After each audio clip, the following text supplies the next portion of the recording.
Mr. Arun Jain, Chairman Intellect Design Arena, who's just not a hardcore technologist, but somebody who has social reforms at his heart. He'll be talking about and presenting a masterclass on democratizing AI for scale and accuracy. Over to you, Arun.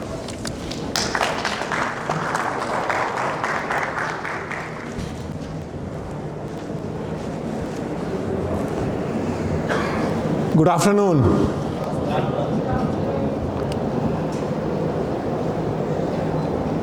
Today afternoon, I'm just speaking about AI.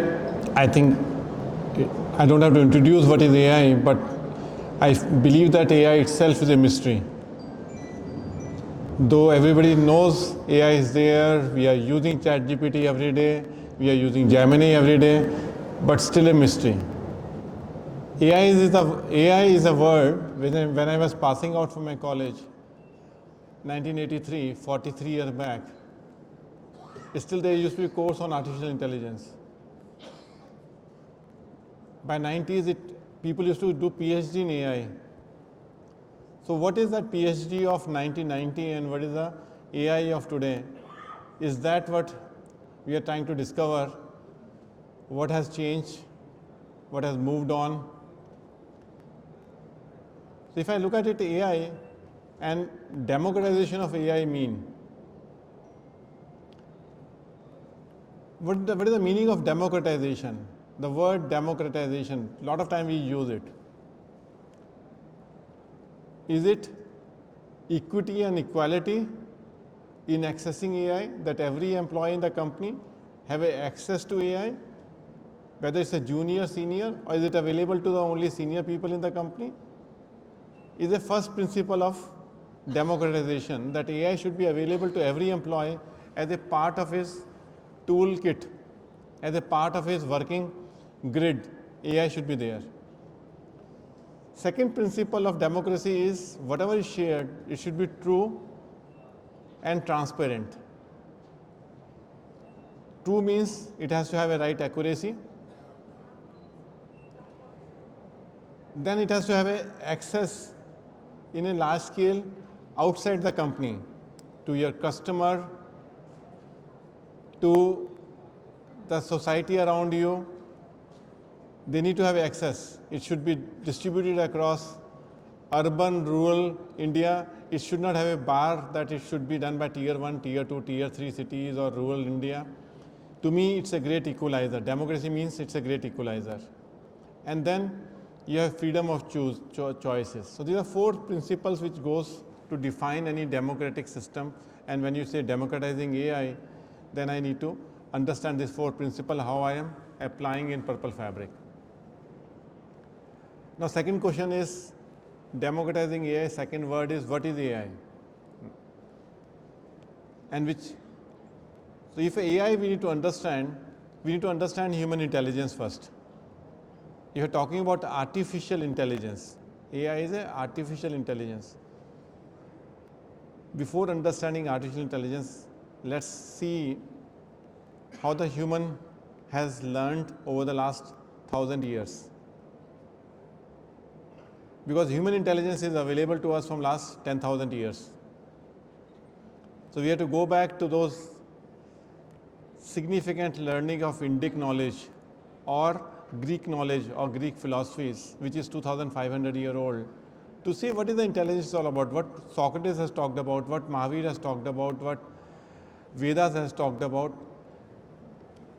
I went back to understanding when we started the journey in 2016, almost 10 years back, that we have Upanishad.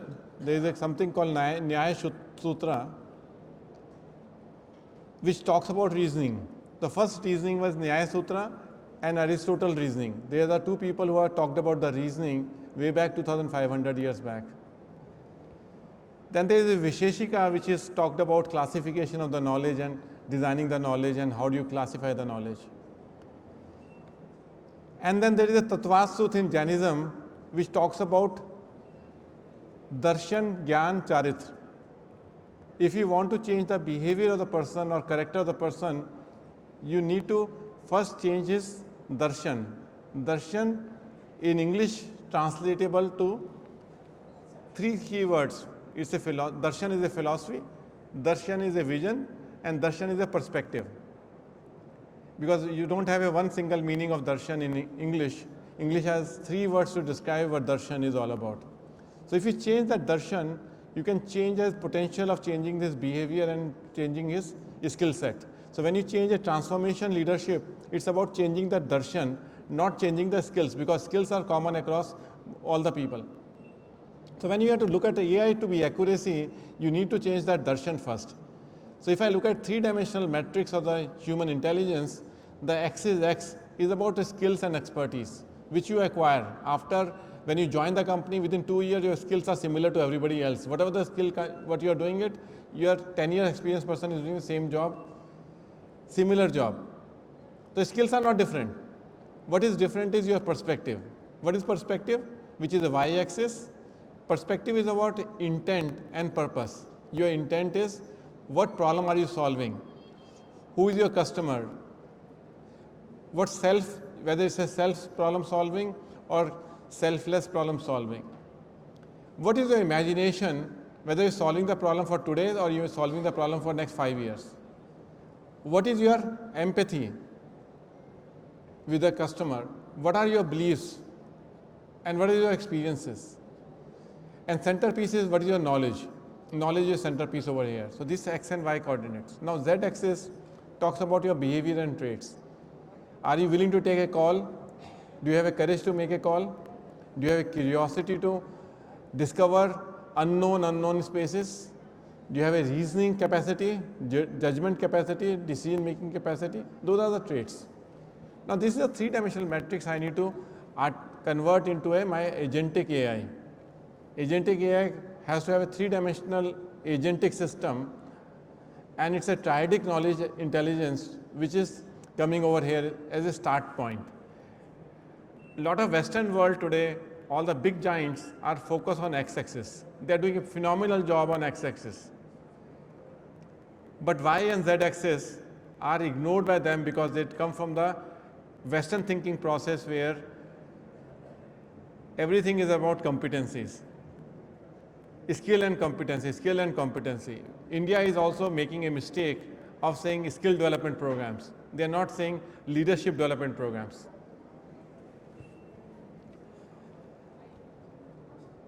But then why AI has gained prominence in last 3 years? We are struggling in last 30 years not to gain attention of the people, but today in last 3 years it's just got the attention. If you recall, number system was decoded in computerization in 1930s and 1940s, where we have hexacode and we could able to codify the numeric system of numbers. As soon as we can codify 0 and 1 as a hexacode for the numbers, we could able to create multiplication, division, all the arithmetic operations on that, and that's how computerization journey started. We didn't have a science of language decodation. We are never able to put a number to the language. If I say, I want to go to sweet shop in Delhi, or I want to go to Chinese restaurant in Delhi, how do I write it down in an English language that I want to go to Chinese restaurant in Delhi? So it means I need to have vectorization of the word Delhi, I need to have vectorization of the word restaurant, I need to have vectorization of the word Chinese, and I need to have combination of vectorization of Chinese restaurant, and I need to have vectorization of full sentence, I want to go to Chinese restaurant in Delhi. So I need a 6th level of vectorization, and each vectorization has a behavior and traits of the element. Restaurant means these are the characteristics of a restaurant. If Chinese, these are the characteristics of a restaurant. That is called vectorization. 128-bit vectorization, which FAISS started, Facebook AI has started in 2010, is the outcome of that vectorization. Now once that vectorization has happened, I could able to store my language into the models in a numerical form, because each number is 0.1 to 0.9 and that's vectorization happens. So I can store that language into the computers. Now once I store sentence into a language, Then when I have to recover it back in any language, then it's a language construct which will do the number to the language construct. So now when we say AI has given me a multilingual capability that I can store anything in English and retrieve it back in Hindi, because underlying behaviors are stored in a numbers itself. And that's where the power has come, that I can translate anything to anything, because underlying number of behavior traits are sitting in a numerical form. It's just composition called generative AI which generate language out of it, and that's what generative AI is, and that's where the difference comes into designing the system. So that is a major breakthrough. This generative AI is a civilizational breakthrough. The way numerical system has civilizational change has brought in 1935. Similarly, this change of 2022 or LLM is a civilizational breakthrough. There are few civilization breakthroughs like industrialization in 1820, 1830 on railway track. Similarly, 19th computerization happened. Now this is a third kind of a civilizational innovation. And that's why the AI becomes ubiquitous everywhere, because everybody knows if it's a civilization change, I need to adapt to the civilization, because I am one entity of civilization. Whether I am a business doer or a personal person, I need to change. The problem is today, when I am solving the problem, how do I get an accuracy of my questions responses? There are fourfold path of the change or towards accuracy. First point is right knowledge. I need to have input knowledge which is right. Second is right digital expertise. Third is right governance, that all the things which is happening, it should be secure, private, within my organization. What I want to share, I'll share. It should be freedom of me, what I share, what I don't share. And then I need to use models at the right pricing. I should not be getting hijacked by or arm twisted by web models. I should have freedom to choose model at the right price, at the right level of pricing which I can afford. And that is possible. All four are interlinked. I'll come back to that, how they are four linked. Item number 5, that we share the accurate knowledge. I need to design 3 things when I'm talking to AI. Designing knowledge accuracy, designing reasoning accuracy, and designing context accuracy. Very important piece over here. This is the deep insight Intellect has got in designing Purple Fabric. There are 3 different things in AI's journey: knowledge, reasoning, and context. When I'm giving a loan to somebody and I'm applying AI there, if I'm sending a proposal to a customer, I need to understand what knowledge I am sharing with the customer when I'm writing a proposal, what question he has asked in the RFP, how I am responding to those questions, which is my reasoning part of it, knowledge and reasoning, and what context customer is asking me is a third element. And today co-pilots, you take it, all the LLM models, when you ask any question, the knowledge accuracy is typically 80-85% accurate. Any LLM will give you 80-85% accurate knowledge, not more than that. And they don't also claim it more than that. Even Satya Nadella doesn't claim more than 80-85%. When I asked the question, he said, it's good enough for the people. I said, no, it's not good enough for the people. Don't underestimate the people. Saying for individual people, it's okay. When I'm asking a general question, he's giving me 80% responses out of 3 Chinese restaurants, which one I want to go. It's okay. I will, even if 2 are wrong, I'll choose one right. It's good enough for me. I'll feel good about it. But not for business decision. So if 85% knowledge is on, then agentic AI, when I use single agent, it gives me another 85% accurate. When I use multi-agentic AI, I improve 85% accuracy to 95% accuracy. Then context, when I'm putting multi-agentic AI to the final decision making, stage, and when I add context to it, the best case scenario is 95%. I'm saying best case scenario. So if you multiply 0.85, which is 85%, into 0.95, which is 95% of reasoning, and context, which is also 0.95, how much you come out with this multiplication? It comes to 77% accurate. Is 77% is good enough for your business? That's what the businesses are struggling for.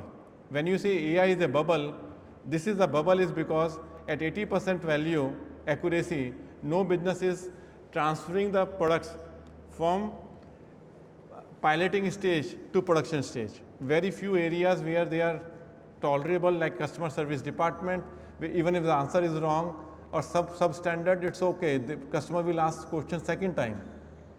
So in those areas, AI is getting applied, but not in a core business area unless KRC is improved, and that KRC has been improved by a few companies, like Palantir has taken care of improving the knowledge as a ontology of knowledge and improved to 99% or 98%. So we followed Palantir model of design, saying unless I do the knowledge ontology design and I make the knowledge to be deterministic in nature, I will not get 98% right knowledge. So if I can improve my knowledge accuracy to 98, 99% or 99.5% by deterministic knowledge design, once I have deterministic knowledge design, my cost of LLM will come down to 1/3.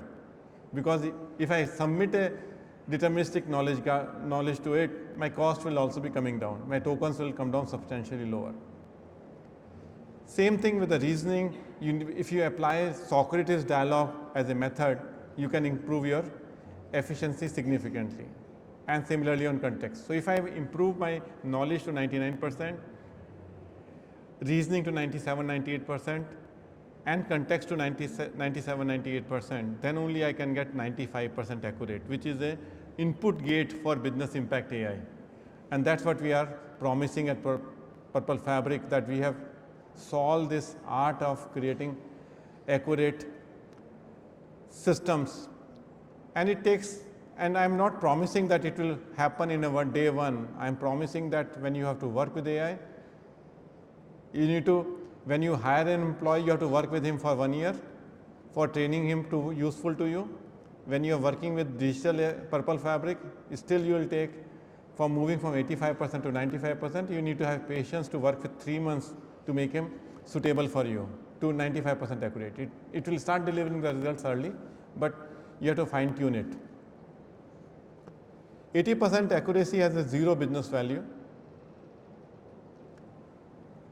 Enterprise AI reality check, in AI reality check, tip of the iceberg. These are the pieces in AI technologies. Any platform which you are choosing, they have 14-layer architecture which is there. Only 2 layers are visible to you. Like ChatGPT, there are only 2 layers visible to you as a ChatGPT. You ask a question, it responds. What goes inside it, you don't know what happens. When you buy any platform, that you only know the question and answer, which is what is my user experience of AI. Or second thing is, if I use AI as an API, what is my experience? Now if you look at it, I will not go into detail because it will take a lot of time. I want to show more show and tell of the applications after this. There are 12 layers below water. So there is a 14-layer architecture of Purple Fabric where 12 layers are below water, and out of 14 layers, LLM is only 1 layer. It's only 10% of the problem. LLM is not the 90% of the problem. People are forced to believe by big mega companies that LLM is the only way for solving AI problem. Yeah, it's a major component of it, but it doesn't constitute more than 30% of the total problem statement of AI problem statement solving. Then how you design a system which is socially and economically viable for the industry. Industry lives on a social system. Industry doesn't live isolated. We need to reimagine products. We need to reimagine customers. We need to reimagine operations. We need to reimagine compliance. and we need to reimagine resources, our resources what exist today. I need to design my knowledge, as I mentioned earlier. I have to design my knowledge from, if a document is there, and if I do 10 documents, let's say legal documents are there, I have to load the contracts. I need to convert that legal documents, which is a data, to information, to a knowledge frames, and then to deterministic knowledge. Knowledge frame means you need to convert them into frames to define the knowledge frames. And that one side deterministic knowledge is there, that this is a knowledge of contract has got 14 types of clauses.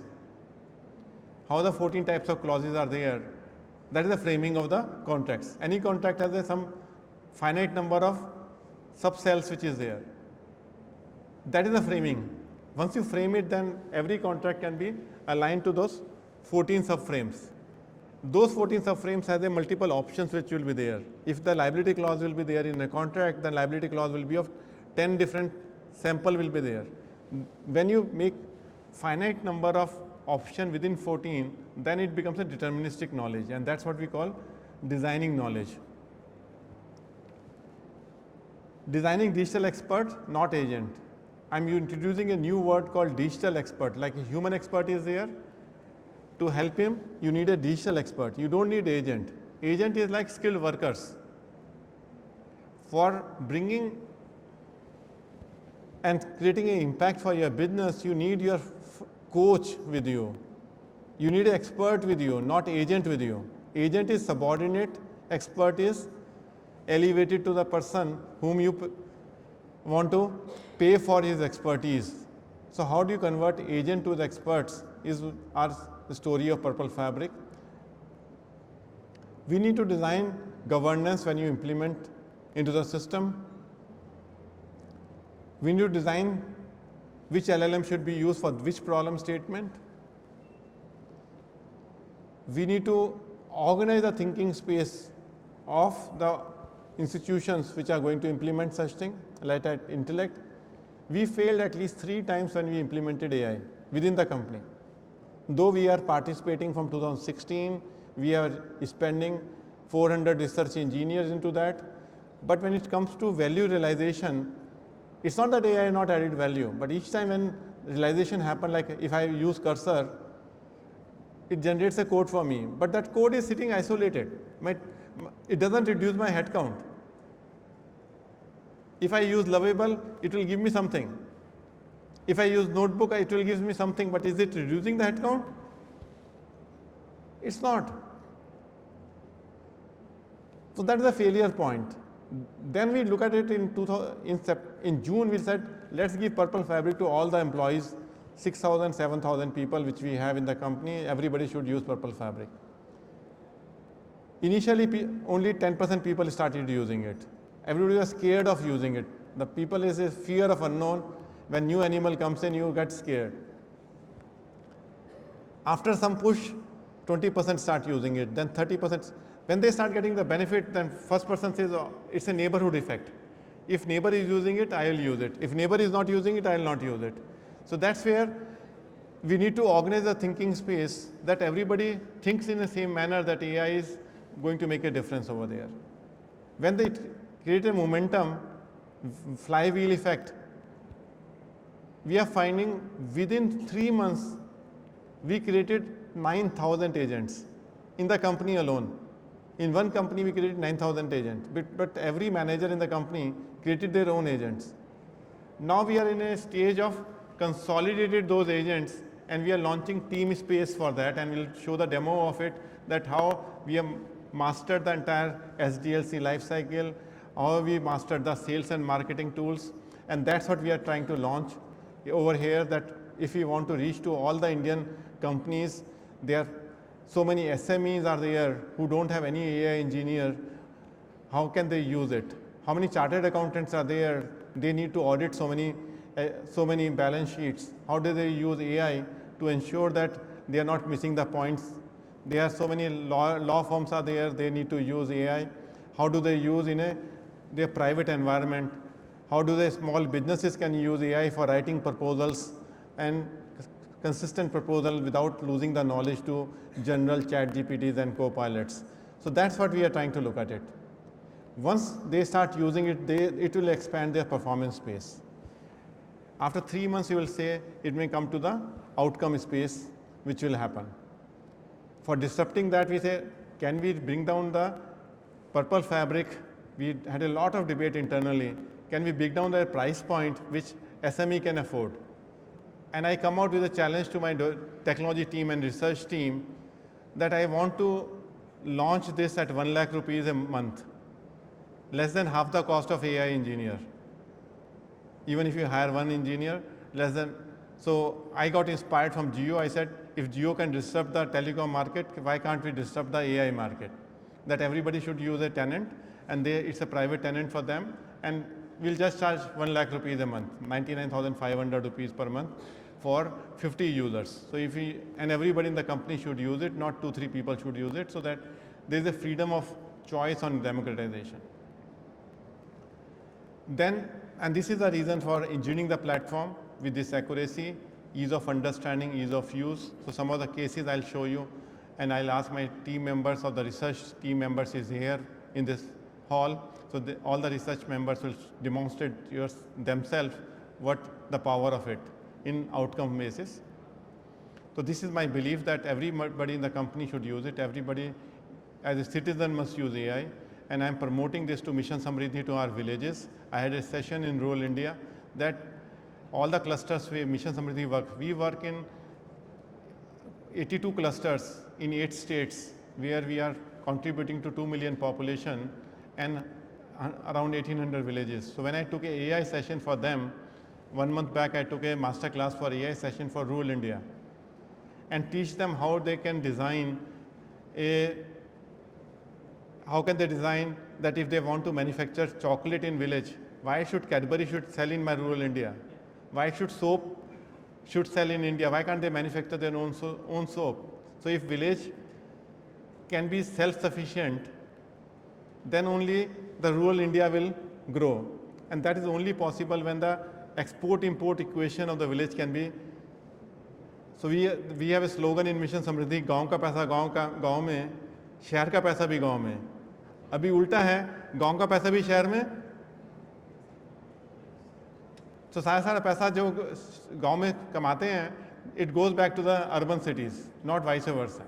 So how to reverse the trend? Then village become exporter of the things because they are the only producer of the food and everything, but they are the importing so many other things, which is having a trade deficit for the villages. So to transfer that, to me, AI is a great equalizer for them to come to help them improve their cognitive capabilities and performance space both.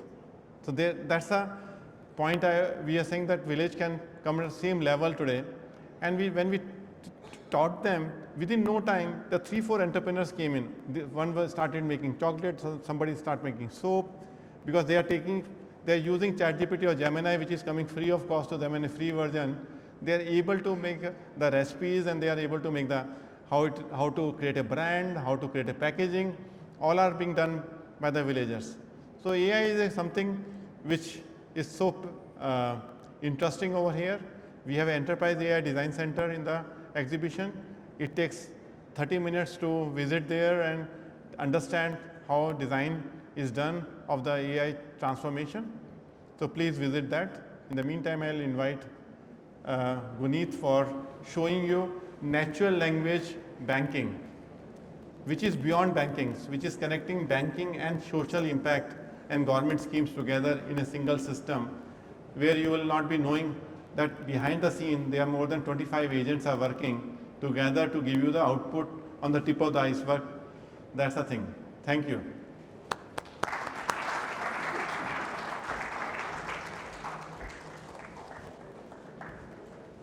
Thanks, Arun.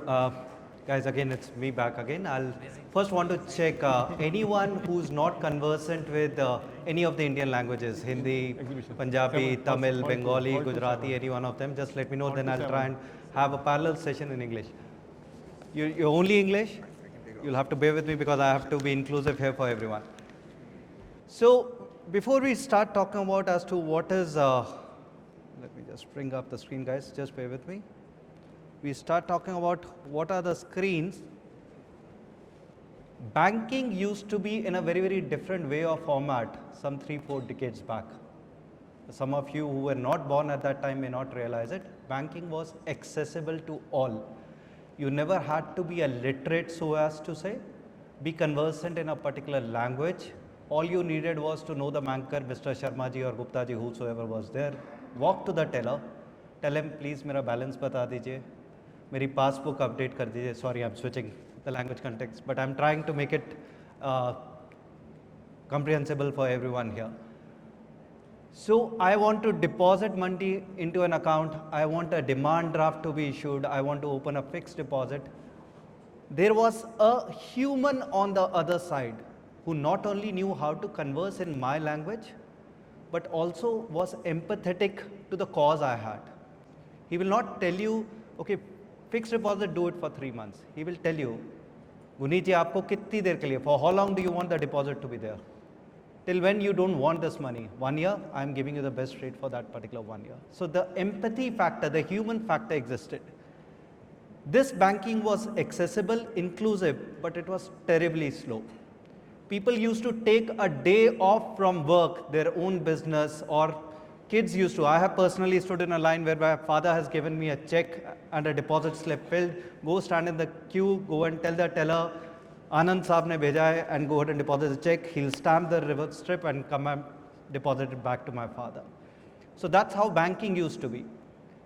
Then in 90s, the kids of like us who were growing up, suddenly we got excited by internet and mobile banking. Mobile banking came way later, somewhere after smartphones became a thing.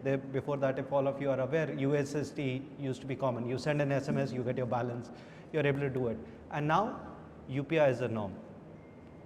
But with that, how many of us can relate to the aspect that technology became suddenly inaccessible? There's a China wall between those who are tech savvy and those who are technically challenged. At least I agree to that. I'm personally the technical support desk for my uncles, my aunties, my grandparents, even my wife, and you'll be surprised, even for my son who struggles to open a mobile app and tries to send X amount of money to person A, which is not a beneficiary registered in the same bank.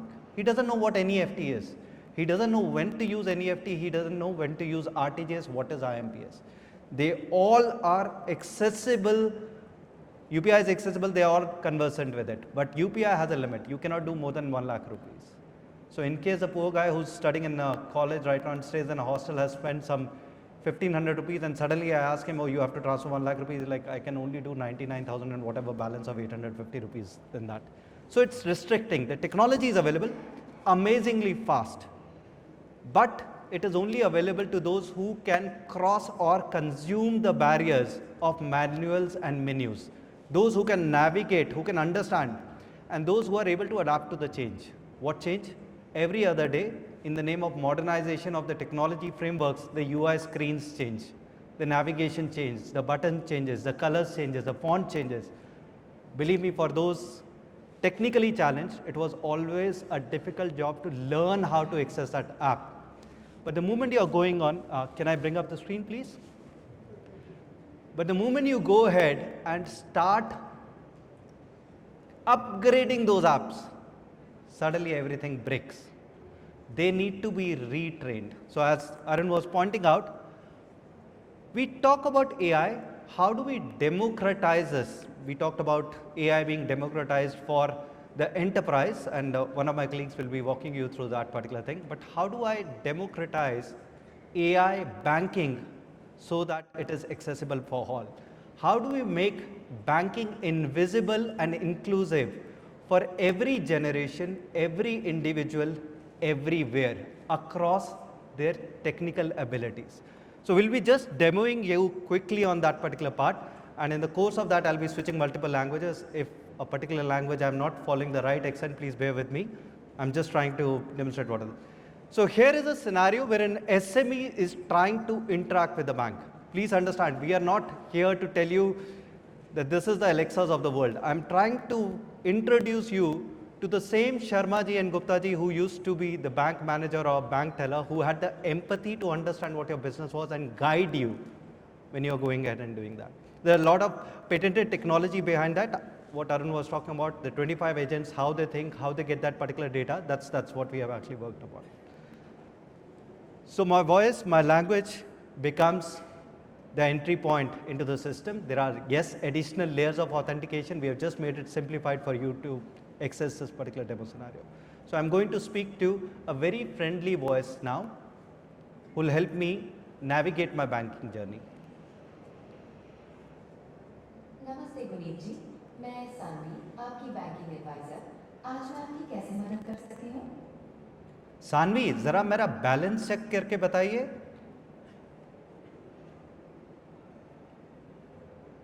जरूर गुनीत जी, आपके account का balance है 8 लाख है। मैंने ये चीज notice की, आपका जीएसटी पेमेंट 12 लाख 48 घंटे में ड्यू है और 4 लाख का शॉर्टफॉल है। आपके पास पीएसयू इनवॉइसेस हैं जिन्हें आप ट्रेड्स पर डिस्काउंट करके ये शॉर्टफॉल पूरा कर सकते हैं। ये वर्किंग कैपिटल लोन से ज्यादा बेहतर है। क्या आप चाहते हैं कि मैं अभी इंस्ट्रक्शंस भेज दूं? हाँ सानवी, भेज दीजिए। ठीक है गुनीत जी, मैं इंस्ट्रक्शंस भेज रही हूँ। So this is the difference between the Alexas of the world or Google agents of the world. We are not just giving you the information that is available behind the scene. Yes, that is there.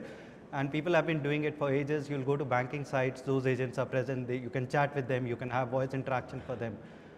But how does AI actually starts becoming your intelligent advisor? How does it start providing you empathetically what is right for your business? Again, not stepping into the shoes of an advisor, but giving you the right recommendation that you can use.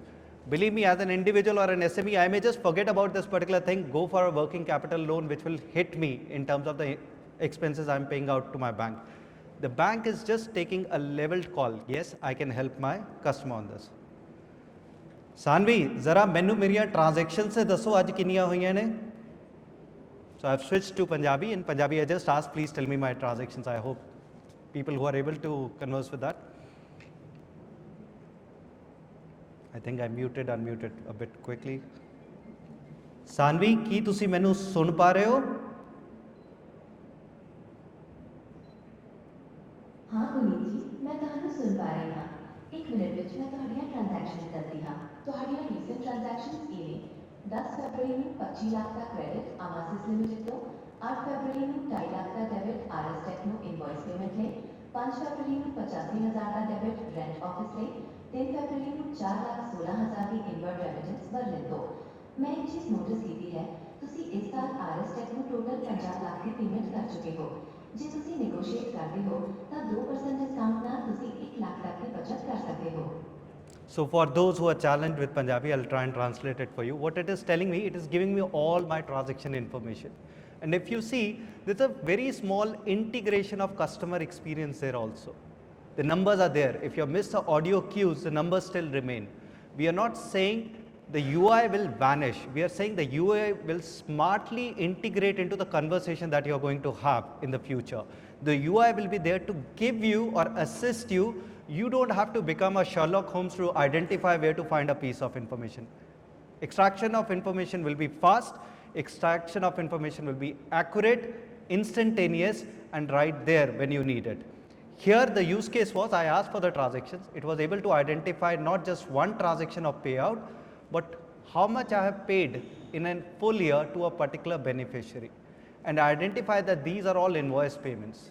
And then that is where the generative AI, protected by the guardrails, coming to the picture. Can I tell you, can I help you in negotiating a discount with this particular vendor? You're paying it this out. What's the harm? I paid 50 lakh rupees. 2% of that is 1 lakh rupees. I'm more than happy to do this particular thing. Sanvi, મને મારી notification જણાવો. I'm attempting Gujarati, guys. I have my colleagues who have helped me. So if my Gujarati was way off, I'll tell you the names. You can catch them after this particular session.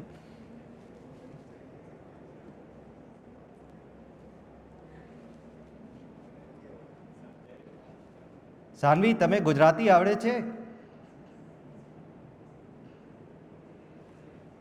હા પુનીતજી, મને ગુજરાતી આવડે છે. તમે તમારી notifications વિશે પૂછવા માંગો છો? મને મારી નોટિફિકેશન જણાવો.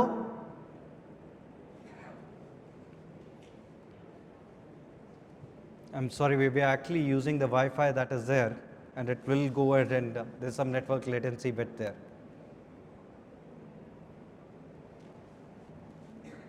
सानवी, आप मुझे सुन पा रही हैं? It's becoming like more of a G Meet or a Zoom call. We are checking with people, so bear with me on that particular part, guys. If not, I'll just attempt re-log in and work on this particular part. I think let's attempt that.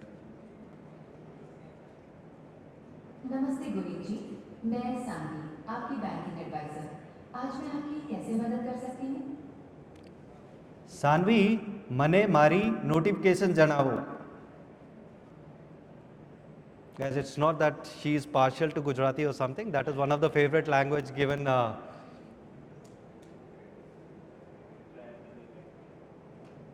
think some tech glitch, guys. I'll move on to something else.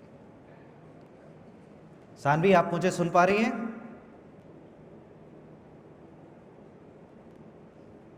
Let me just. हाँ पुनीत जी, मैं आपको सुन सकती हूँ.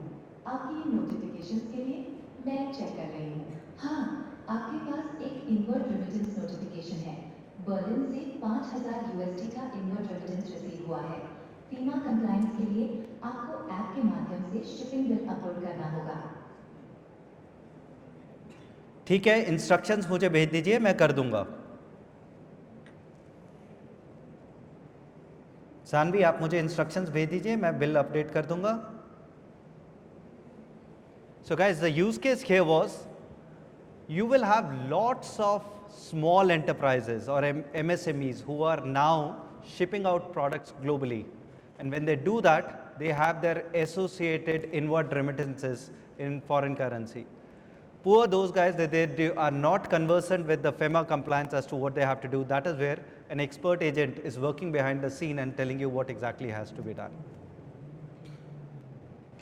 सानवी, आप है यहाँ पे? हाँ पुनीत जी, मैं यहीं हूँ. मैं आपको इंस्ट्रक्शंस अभी भेज रही हूँ. सानवी, NEFT पत्ती सुलेंगे. Very Sardarji trying and attempting his hand at Tamil. That's the part I have attempted. Let me see if it is able to do that. But guys, more important, given the time at hand, we are there in Hall 2, booth number 7. Do visit us. We have the detailed demo. As Arun said, we have something which is describing the social initiatives as well, as to how anyone who does not have the information handily available can interact using these particular models and access it. I'll just pass on the baton to my friend who will be there, presenting you about the team spaces concept. Whittle, over to you, please.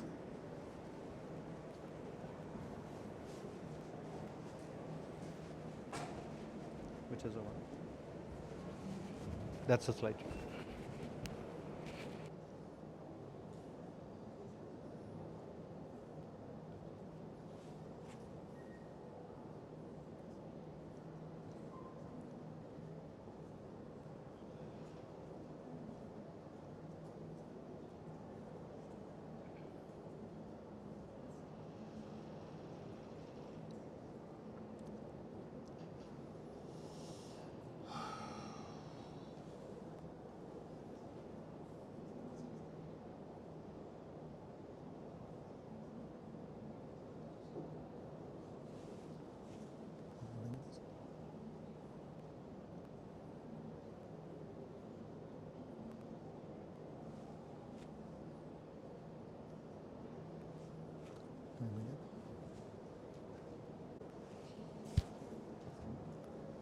Good afternoon, everyone.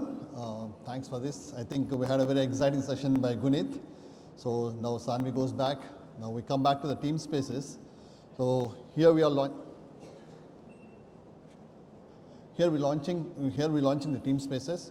So what we're talking about is like we have been using a lot of these tools earlier, where we have got SharePoint portal, we have got a lot of these document management systems where people go and access the data. And from there on, we move to the chatbots, where the data is available, the knowledge is available, but it's all about automation. From there on, we move to something called as team spaces.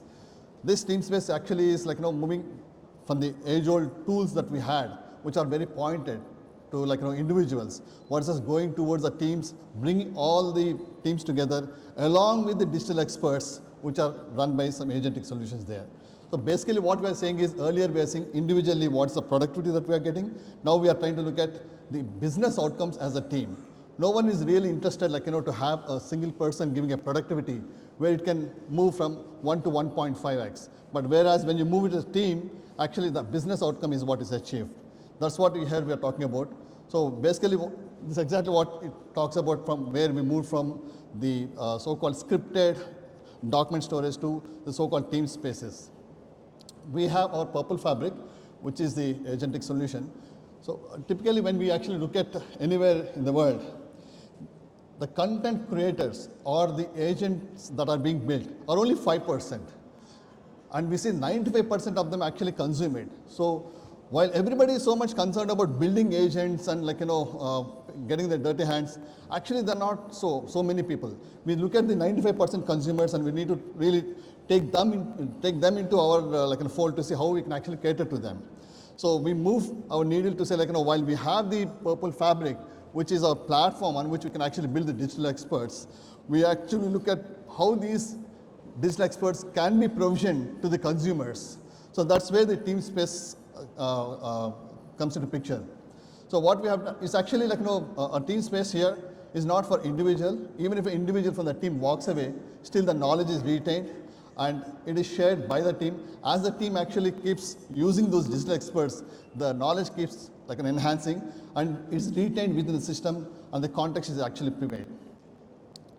And most importantly, team space is primarily for a function delivering a business outcome. So what we actually are able to do is we are able to move from the individual productivity to the business outcome as a team. With that, I just move on to a quick demo of the team space, what we have. Sorry, just a minute.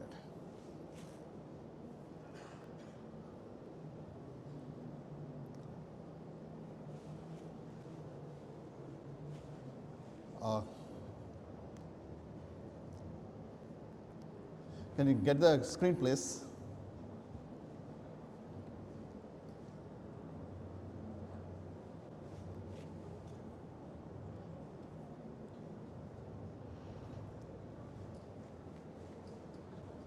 I'm not going to get my screen.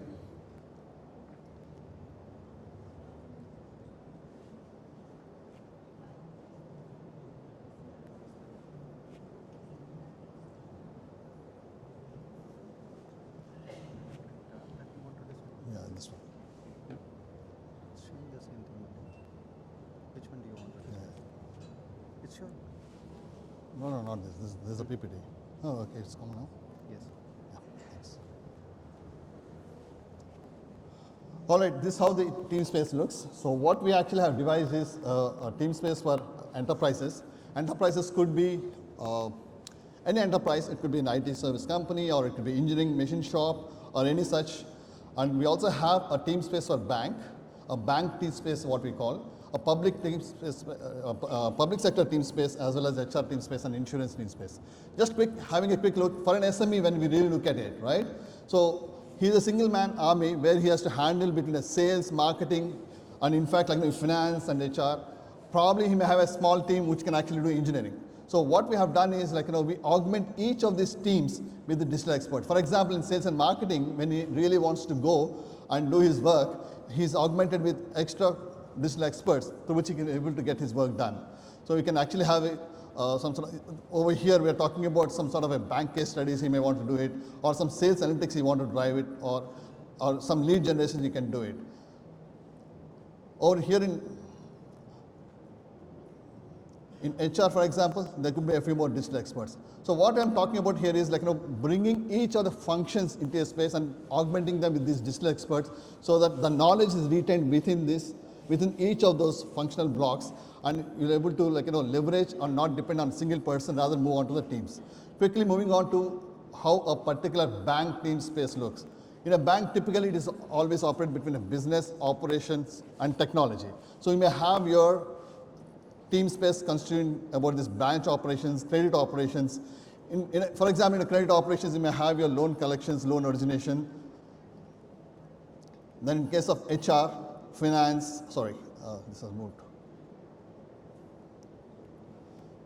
In trade operations, for example, you can talk about your LC, digitalization, bank guarantee, etc., etc. So basically, what we are trying to say here is like we move on to bank team spaces with each of these operations as functional block. How typically a bank gets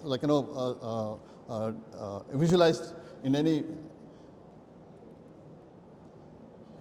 think we are running out of time.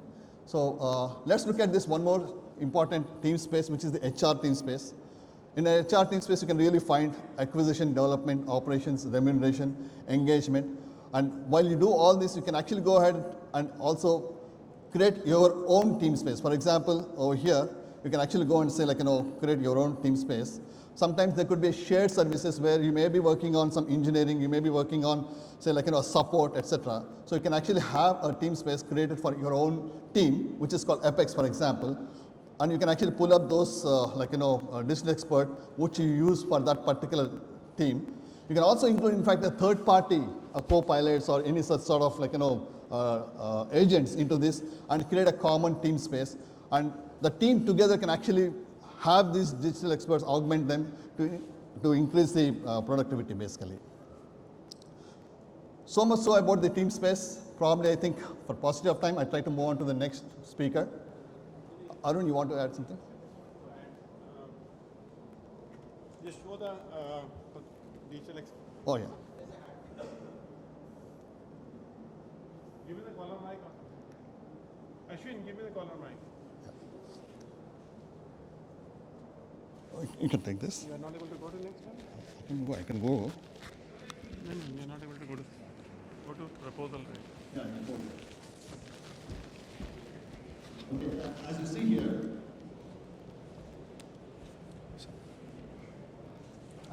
for example, I have the proposal. It's not there, no? It's not coming.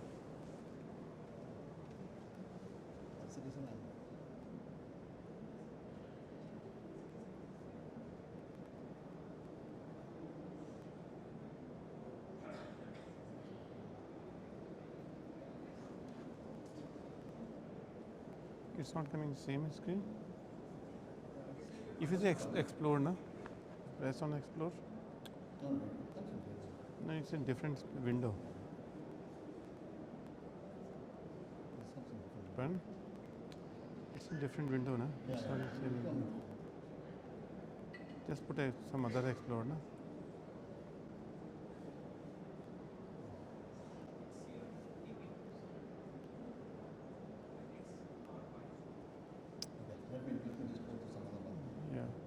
Just some other. No, it's.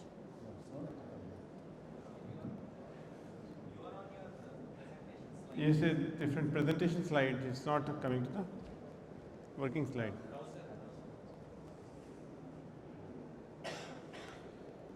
So, concept of the team space is that any small SME or small corporate, mid corporate has got these many functions. Each function, like sales and marketing, will have a multiple function. Lead generation is one function, proposal writing is the second function, follow-up of the lead is the third function, customer conversation is the fourth. So now if these are the various work which happens in sales, similarly human resources, recruitment is the one function, performance management is the second function. That is the kind of a area. Now for each of them, you need an agent. Now we are giving to the SME sector in 1 lakh rupees, all of it ready-made. Now we are competing against co-pilots and everybody else. Co-work, which is Anthropic has launched 2 weeks back. They are working on individual productivity. We are working on team productivity, because outcome is a team as an outcome, not a individual as an outcome. And it stores all the data of the company in one place. So proposal data is there. You can store it in one place. and past proposal can go, all the knowledge can go on the proposals, and you can generate a new proposal within a few seconds, a few minutes when the new proposal is coming in, and you can modify by improving the knowledge. So this is where we are saying democratization of AI in a public space by bringing the right price point. Instead of using a disparate systems, you can use one system together. Yeah, it's going. Yeah, these are the. So these are different, business efforts what we have. So we have the lead generation, we have the proposal generator, and also have the sales analytics that are there. So quickly, I just first of time what I have done is I have taken one of the proposal and I have uploaded it, and then I have a few questions that I have asked about the proposal, and it summarizes that, and then I pick up those line items that are there in the proposal and try to create the response.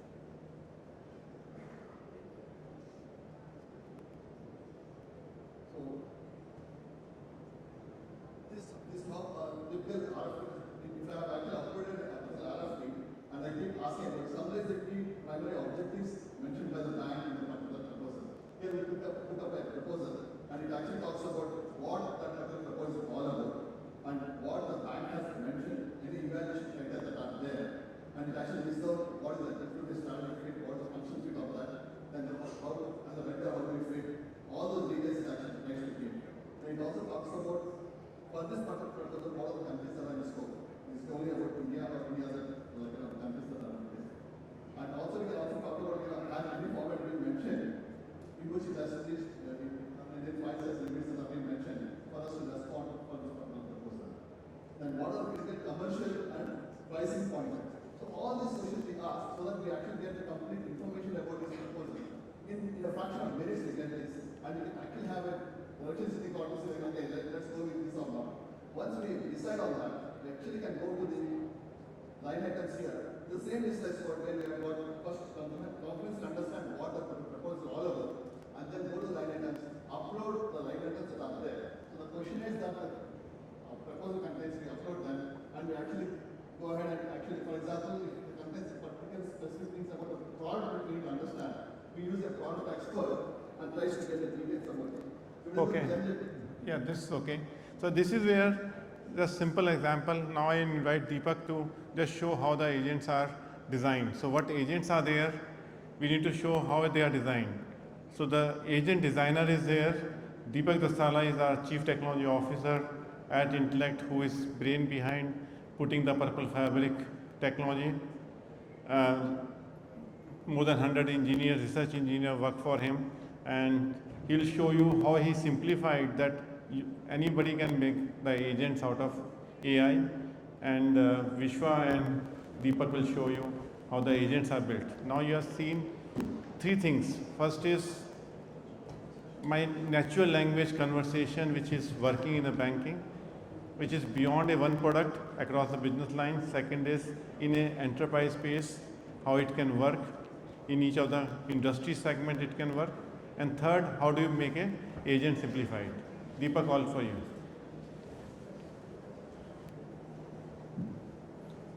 Thanks, Arun. So, what we are going to do is in next 10 minutes, we will show the whole life cycle, agent life cycle, how that can be created from scratch. So, this is a Purple Fabric platform, and what we are showing is completely the agent studio, where all the agents that are built. These agents are conversation agents, automation agents, and it pretty much covers everything that you expect, the kind of I would say the complexity that you can anticipate in an enterprise.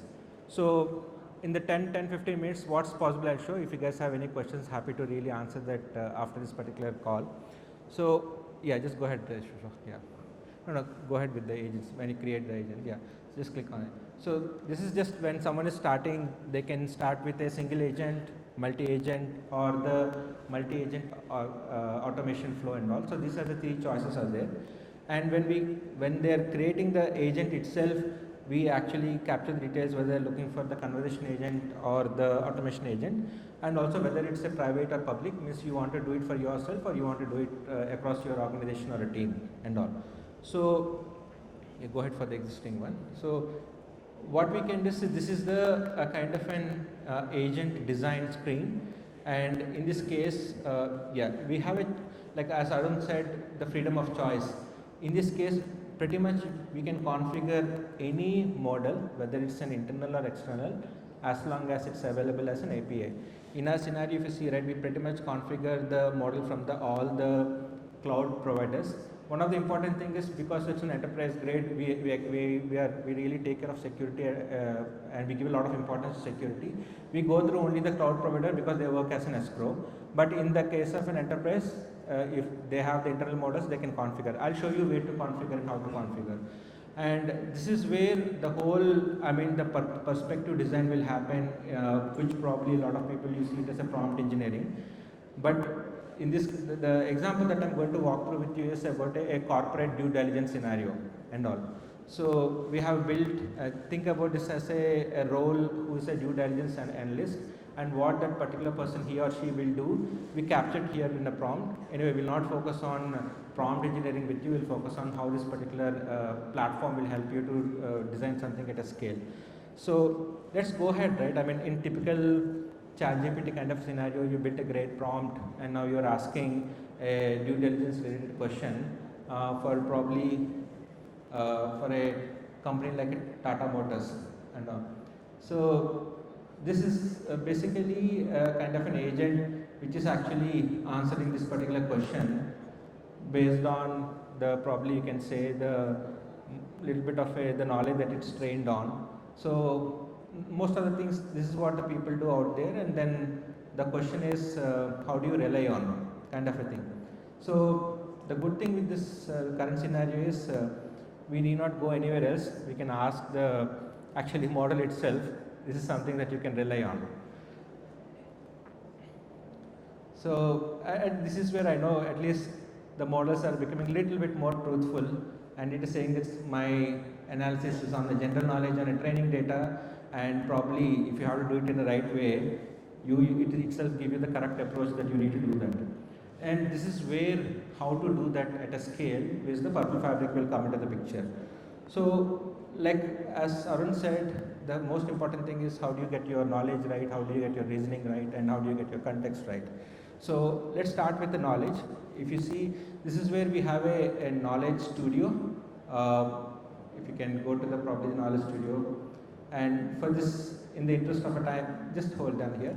So no, just go back please, knowledge studio. Yeah, just stay here. So in enterprise, right, you might be dealing with the marketing knowledge, you might be dealing with the risk related knowledge and all. Most important part is what you build, how do you reuse it, and how do you get it right. In enterprise, you always will have a data owner. Now probably the knowledge owner as a role will emerge, who will be the custodian and guardian of getting that knowledge right and continuously curating it and keeping it relevant. So in this scenario, just think about like there is a company documentation, is a knowledge guardian that is already created, which has probably all the relevant documents and sources that are being captured over the period of a time, continually kept it relevant. And this is the thing, and typically, right, we are just taking an example of 110 over here, but in reality this will run into the thousands or lakhs or millions kind of a thing. So what is the focus for us is how do you prove that your knowledge is right. This is where what we have done is, if you can, and also secure. So if you want to probably first let's so when the knowledge is actually created, what we do is, I know a lot of people are aware of a RAG database and all, but we do a lot more pre-processing to ensure that actually we got it right. We always believe the data that we are receiving is wrong and prove it otherwise. So we have a pre-processing pipeline which will clean and then refine, classify everything, and finally we put it into the chunks. So when you are putting into chunks also, right, like how a typical data architect or data analyst validate the quality of a data, right? Here you have a opportunity to really validate these chunks at a right level, whether they are a right quality or not. For example, and also what we believe is there is no single approach to deal with that, because typically when you're dealing with a document, right, everyone in a financial industry understands how important it is to get your table data right, how important to get your image data right, but also we know that not necessarily that you want to apply that everywhere. So we have an opportunity to really configure whether you want to do the table extraction, image extraction, and all those things, and also what should be your chunk strategy. If you can click on that chunk strategy, please. Yeah, click on the chunks. Yeah, page level. Yeah. Okay, so it's published, but otherwise you will have an opportunity to do the chunking at a page level, block level, word level, so that what is the right for you. So everything is configurable and all. Now let's also take in, when we say chunk, right? When you click on this, how exactly it will look like. For example, in this scenario, this is a completely typical graph that you expect out of an annual report of any company. What we do is not just extract it, we kind of summarize this in a certain way. So tomorrow when you are looking for the very context, this is available. So if you look into this, it is kind of, probably you can pick one of them. It actually interprets what is that light blue, what is that navy blue actually correlate to, and it gives you the complete details over here, so that there is a right interpretation for each graph is there and all. If you see, there is no direct correlation at all. It was just given somewhere else, so it understood that light blue is dark navy blue is EBIT and light blue is EBITDA and all.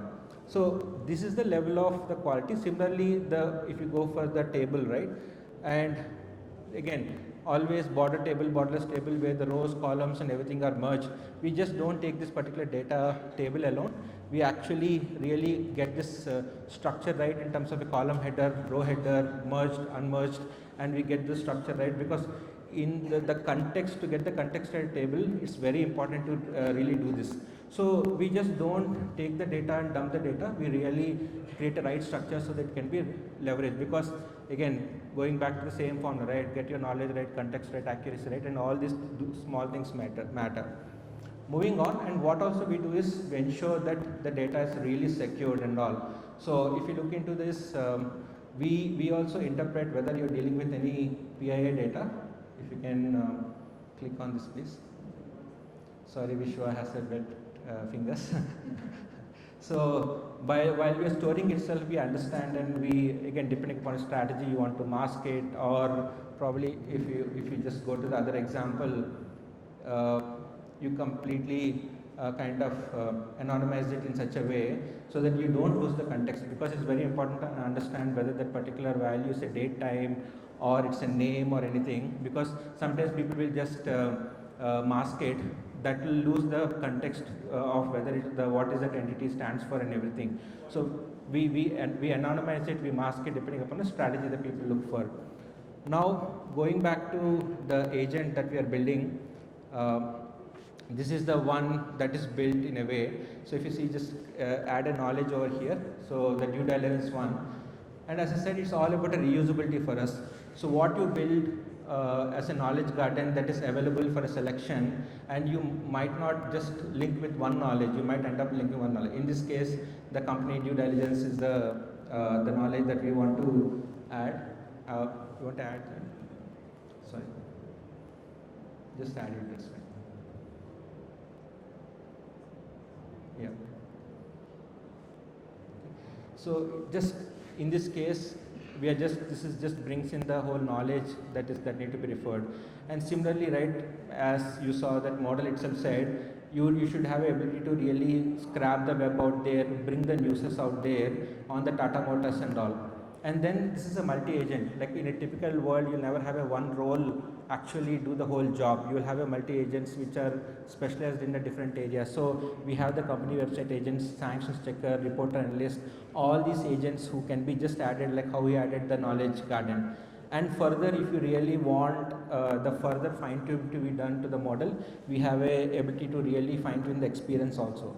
Now, this is just, if you see what happened is, we just had a kind of a master agent with the sub agents linking to the external tools and these sub agents also will be talking to some of the internal also, and then we have the complete agent in place.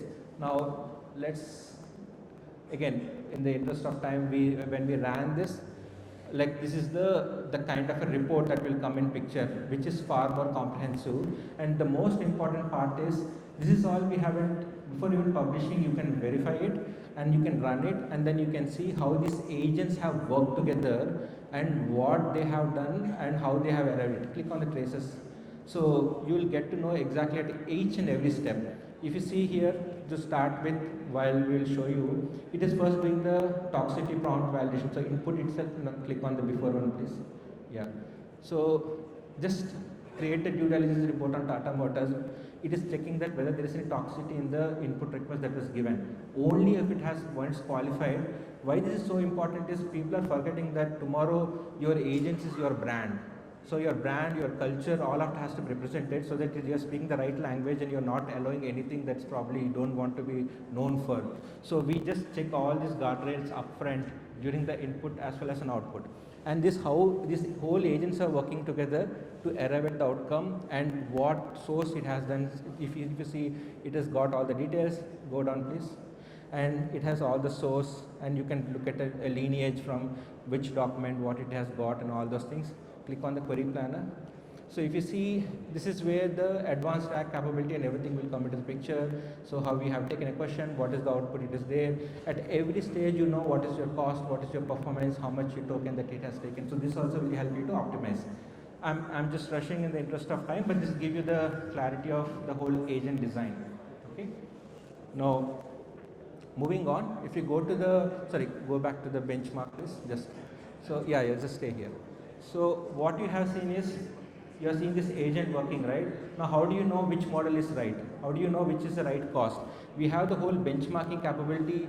It can look into it can actually put one model against another and see how it works on the cost, latency, the tokens, and also the contextual accuracy. If you click on this metrics, by default, we give the evals on this exact accuracy, context accuracy, faithfulness, groundness, relevance, and operational attributes like cost, latency, tokens. Then you also can create your custom evals, because typically domain experts will have their own evals to be created, and this will help you to really create your custom evals and apply on this particular agent so that you can benchmark the agents at the right level before you put it out to the production. Now, what I'm showing here is, and again, this just gives you the complete evals, how they work. Now, this is just showed you the conversation agent. Yeah. I'm just showing over here, the cost of this query is 0.59. It's 31.8 seconds. It has used 13,000 tokens. So each model has a cost which is associated with it. So I think we need to just run short of time. So this is a preview of what advanced technology we are bringing to the table, which is equal to Palantir. Palantir is a company which is in US, valued $300 billion. But the technology complexity is not for all of them to understand how the agent works and operates. So this is a Purple Fabric Advanced. And for SME, what we showed team spaces is Purple Fabric Standard. So there are two categories in which we are launching this product in this India Impact AI Summit. So that's the beauty of it, is that it's proven the fact the previous architects of HSBC Bank or HDFC Bank or other banks, when we are demonstrating, we are challenging them, their own capabilities, what they are doing and what Intellect can bring on the table. And that's a series. I did a MasterClass in almost all the cities in India and London, Toronto, Singapore, Middle East. So all the places have been the MasterClass. There's a tremendous amount of interest in getting this technology up, but there's a cycle time for getting the right acceptance of the technology, because there is a lot of grayness in the market.